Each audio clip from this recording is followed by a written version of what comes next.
बहुत समय से बहुत भक्त मुझे रिक्वेस्ट कर रहे थे, ठाकुर जी को भोग कैसे लगाया जाए।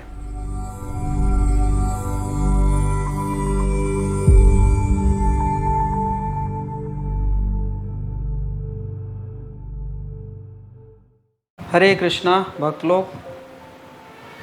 आज हम दिखाएंगे कि ठाकुर जी को भोग कैसे लगाया जाए। बहुत समय से बहुत भक्त मुझे रिक्वेस्ट कर रहे थे, तो समय अभाव के कारण मैं वीडियो बना नहीं पा रहा था। तो आज मैं सोचा कि आप लोगों के साथ ये इम्पोर्टेंट इन्फॉर्मेशन शेयर करूं। आप जैसे देख रहे हैं, मेरे पास ये अल्टर है। श्री श्री राधा माधव अष्टसखी, श्री श्री जगन्नाथ बलदेव सुभद्रा महारानी, नरसिंह भगवान, गौर गदाधर, तुलसी महारानी, षड गोस्वामी, गुरु परंपरा और श्रील प्रभुपाद और हमारे गुरुदेव जी है। तो सबसे पहले हम जो भोग लगाएंगे उसको हम तैयारी करके लाएंगे। यहाँ पे मैं डेमो दिखा रहा हूँ, इसलिए मैं ये आम को काटा नहीं हूँ, बट आप लोग प्रॉपर जो फ्रूट्स को कटिंग करिएगा और जो भी है उसको प्रॉपरली लगाइएगा। उसके ऊपर तुलसी महारानी है। अगर आप लोगों को मुद्रा आता है तो कई प्रकार के मुद्रा है, तो वो मुद्रा भी आप यूज कर सकते हैं, नहीं तो कोई ऐसा कोई इशू नहीं है। जैसे कुछ मुद्रा है,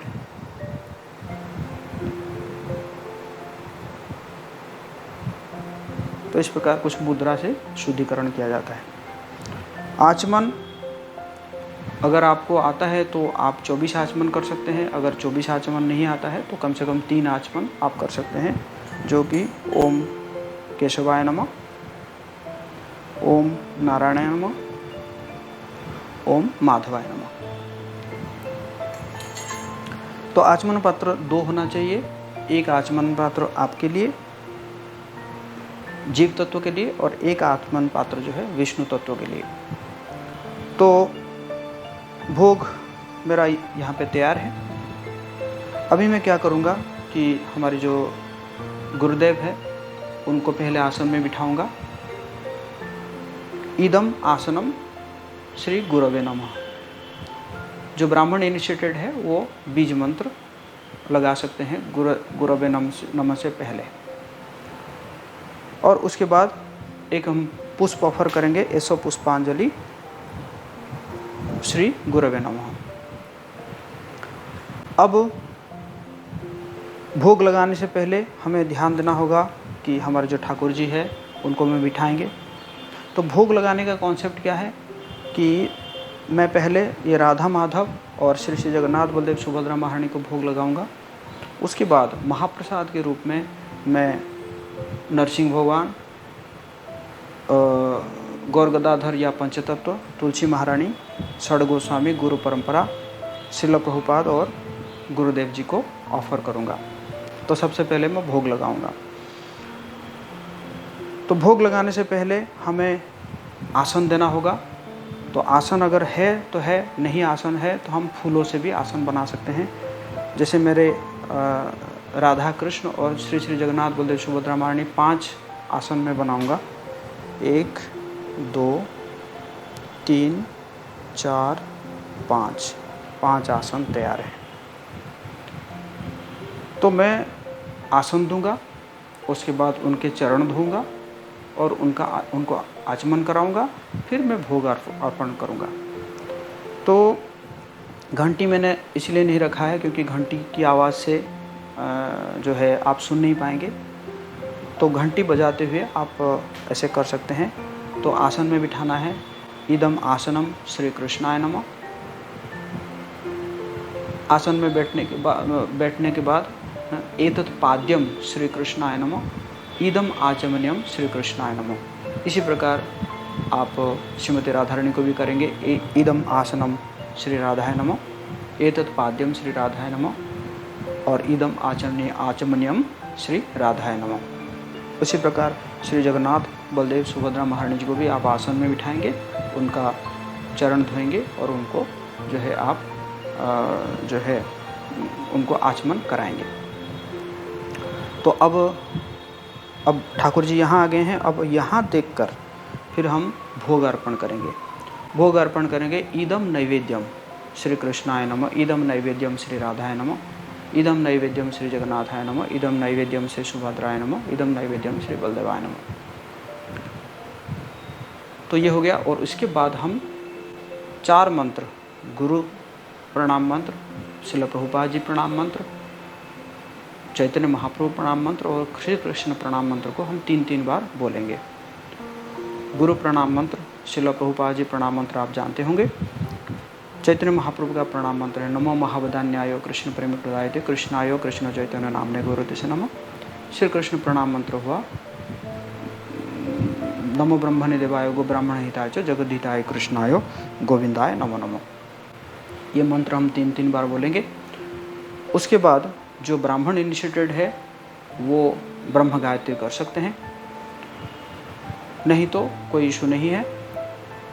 और उसके बाद हम गुरुदेव से प्रार्थना करेंगे, हे गुरुदेव मैंने तो भोग लाया हूँ, आप इसको भगवान जी को ऑफर कीजिए। उसके बाद जो कुछ समय के बाद, जितना समय निर्धारित आप किए हैं, फिर आप आएंगे घंटी बजाते हुए, पर्दा बंद होगा, पर्दा फिर खोलेंगे, फिर अंदर जाएंगे। अब भोग लग गया है, अब हमें क्या करना होगा कि उनका हस्त मुख धोना होगा और फिर उनका चरण धोना होगा, उनको आचमन कराना होगा, उनको अंग वस्त्र फिर आसन में वापस भेज देना होगा। तो मैं एक डीटी का कर रहा हूँ, तो उसी प्रकार आप बाकी डीटी का भी कर सकते हैं। तो सबसे पहले क्या है, हाथ मुख धोना है। इदम हस्त मुख प्रक्षालनम श्री कृष्णाय नमः, एतत् पाद्यम श्री कृष्णाय नमः, इदम आचमन्यम श्री कृष्णाय नमः, अंगवस्त्रम इदम अंगवस्त्रम श्री कृष्णाय नमः। इसका मतलब हाथ मुंह पाद धो ले तो एक अंगवस्त्र चाहिए पोंछने के लिए। और फिर इदम आसनम श्री कृष्णाय नमः। तो इसी प्रकार आप जो बाकी डीटी को कर दिए। तो सभी लोग सभी जो है आसन पे चले गए। अब ये बन गया महाप्रसाद। तो इदम महाप्रसादम श्री नरसिम्हाय नमः, इदम महाप्रसादम श्री पंचतत्वाय नमः, इदम महाप्रसादम श्री तुलसाय नमः, इदम महाप्रसादम श्री षड्गोस्वामी नमः, इदम महाप्रसादम श्री गुरु परंपराय नमः, इदम महाप्रसादम श्री संस्थापकाचार्य नमः, इदम महाप्रसादम श्री गुरवे नमः।